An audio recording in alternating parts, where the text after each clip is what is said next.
আসসালামু আলাইকুম ফ্রেন্ডস, আশা করি সবাই ভালো আছেন। আলহামদুলিল্লাহ আমিও ভালো আছি।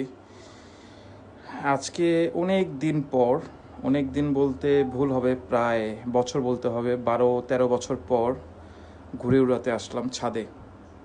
মাশাল্লাহ, আমার ছেলে শায়ান আহমেদ, সবাই দোয়া করবেন ওর জন্য। আজকে ছোট বাচ্চাদের নিয়ে মাশাল্লাহ, আমার ভাতিজা আরিশ, আমার ছেলে মাশাল্লাহ শায়ান, সবাইকে নিয়ে একটা প্লাস্টিকের বড় গুড্ডি কিনে নিয়ে আসছিলাম বাজ পাখির। সাথে আমার ভাগনা আছে, এটা সামান। সবাইকে নিয়ে আজকে ছাদে উঠলাম এই বাজ পাখি প্লাস্টিকের বড় গুড্ডি উড়ানোর জন্য। খুব ভালো লাগতেছে। ছোটোবেলায় যে একটা মজা করতাম, স্কুল থেকে আসতাম, এসে খালি কাপড়টা খুলেই ছাদে এসে গুড্ডি উড়াতাম, ওই ফিলটা মনে এসে পড়ছে। আসলেও মানে স্কুল জীবনই ভোলা খুব কষ্টকর। পুরনো স্মৃতি মনে পড়ে গেল, ভালো লাগলো। সবাই ভালো থাকবেন, দোয়া করবেন, সবাই সবার জন্য দোয়া রাখবেন, আমিও দোয়া করবো ইনশাল্লাহ। আসসালামু আলাইকুম।